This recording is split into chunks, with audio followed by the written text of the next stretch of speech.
Assalamualaikum warahmatullahi wabarakatuh. Alhamdulillahi wa kafa wassalatu wassalamu ala rasulihil mustafa wa ala alihi wa ashabihi ahli sidqi wal wafa amma ba'd.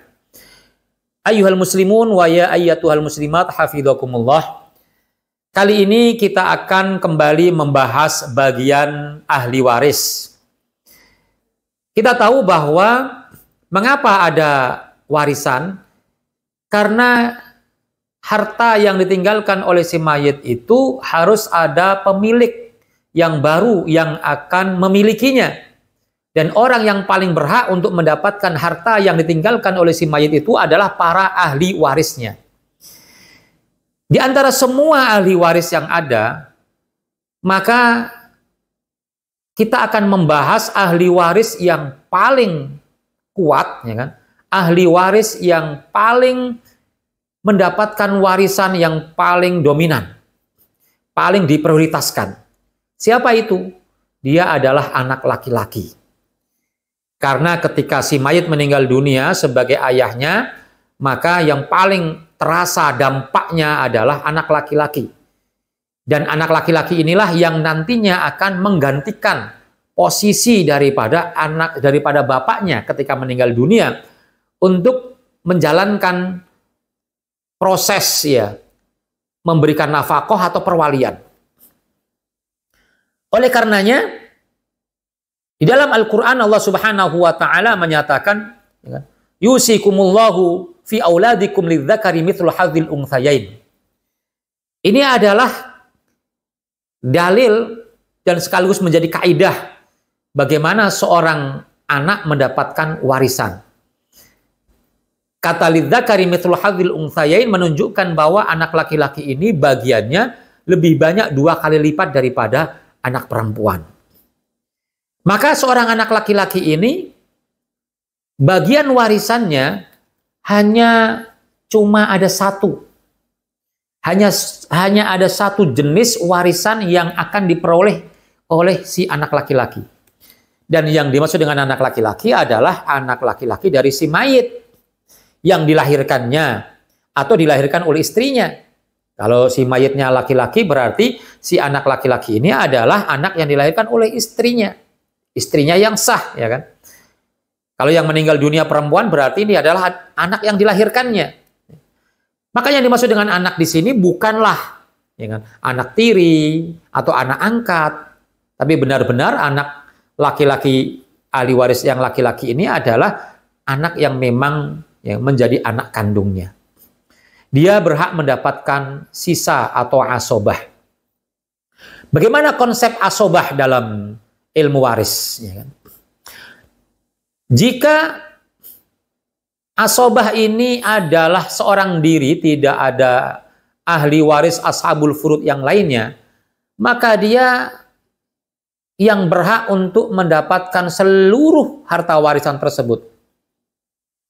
Dan dia menghalangi ahli-ahli asobah yang lainnya.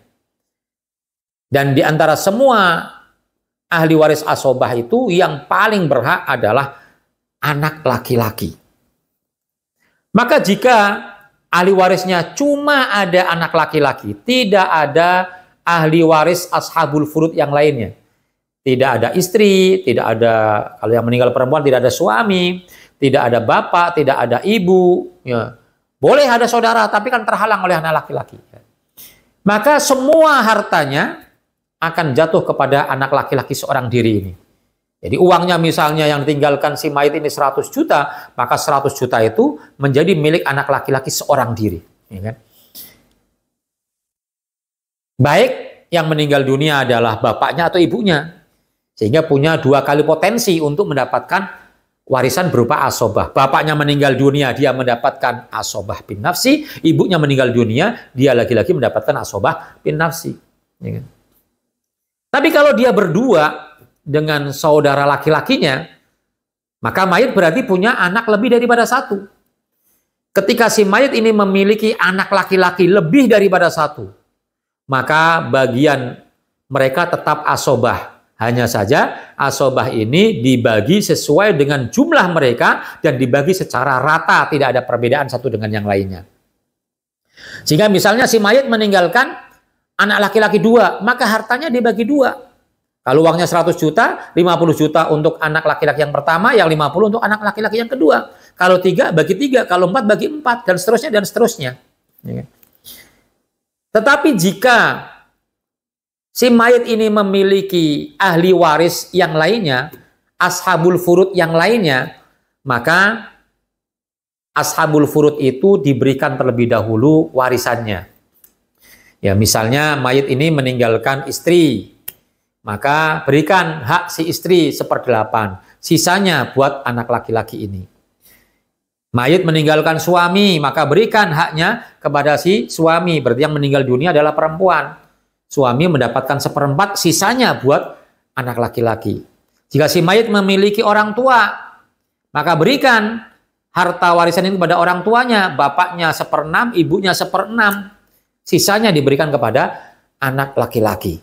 Kalau memiliki pasangan dan juga orang tua, mayit meninggalkan istri, kemudian bapak dan ibu serta anak laki-laki, maka berikan harta kepada istri 1/8, kepada bapak 1/6, kepada istri 1/6, sisanya buat anak laki-laki.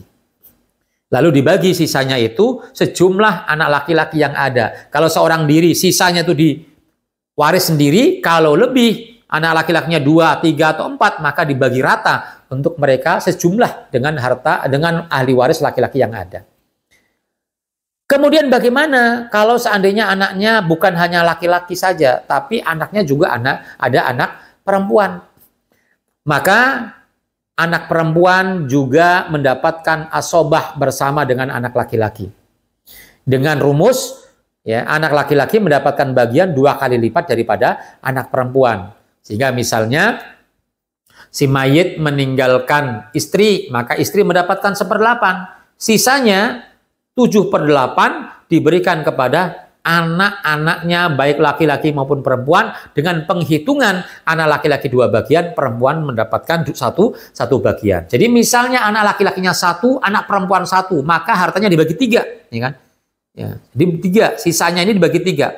Kalau anak laki-lakinya 2, anak perempuannya 1, laki-laki 2, perempuan 1, maka laki-laki karena ada 2 dihitung 2, ya kan? 2 menjadi 4 bagian, yang perempuan 1, berarti 4 tambah 1 dibagi menjadi 5 bagian. Kalau anak laki-lakinya 3, perempuannya 2 misalnya, maka harta warisannya dibagi anak laki-laki 2 bagian kali 3, 6 bagian, tambah 2 anak perempuan, jadi dibagi 8 bagian. Jadi anak laki-laki berbagi warisan dengan anak perempuan dengan penghitungan anak laki-laki jatahnya 2 kali lipat daripada anak perempuan. Lalu anak laki-laki ini secara posisi memiliki kedudukan yang sangat-sangat kuat. Dia bisa menghalangi cucunya si mayit. Jadi kalau ada yang meninggal dunia punya anak laki-laki juga punya cucu, maka semua cucu, ya kan? Semua cucu, baik cucu ini dari si anak laki-laki ini atau dari saudaranya yang lainnya, ya kan? Maka semuanya terhalang dari warisan. Kenapa? Karena ketika ada anak laki-laki, maka semua cucu terhalang oleh anak laki-laki. Anak laki-laki juga bisa menghalangi ahli waris dari saudara juga paman. Jalur saudara dan jalur paman, jihatul ukhuwah dan jihatul ubuwah. Maka semua saudara, keponakan, paman, sepupu, walaupun mereka ahli waris, mereka tidak akan mendapatkan warisan sama sekali. Kenapa? Karena terhalang oleh orang yang paling berhak mendapatkan warisan, yaitu anak laki-laki. Ya. Demikian pula seorang anak laki-laki bisa merubah warisan si ayah. Ya, si ayah itu bagian warisannya ya asobah kalau nggak ada anak laki-laki. Tapi kalau ada anak laki-laki, maka yang paling berhak untuk mendapatkan asobah adalah anak laki-laki. Bapak tidak mendapatkan asobah, tapi mendapatkan 1/6. Ya. Demikian pula seorang anak laki-laki ini juga memiliki tanggung jawab yang besar sepeninggal orang tuanya. Dia akan menggantikan tugas daripada orang tuanya untuk menjadi wali nafkah dan wali nikah bagi saudara-saudara perempuannya. Jadi misalnya bapak saya meninggal dunia, maka saya sebagai anaknya akan menggantikan posisi bapak saya untuk menafkahi Ya kan, anak-anak beliau yaitu adik-adik perempuan saya juga untuk menikahkan adik-adik perempuan saya. Sehingga mengapa kemudian bagian saya paling banyak sebagai anak laki-laki. Nah, ini bagian anak laki-laki, pembagian yang paling mudah adalah anak laki-laki. Selamanya dia mendapatkan asobah dan selamanya dia menjadi yang terkuat dari semua ahli waris yang ada. Tidak akan pernah terhalang sama sekali. Wallahu a'lam bishawab. Assalamualaikum warahmatullahi wabarakatuh.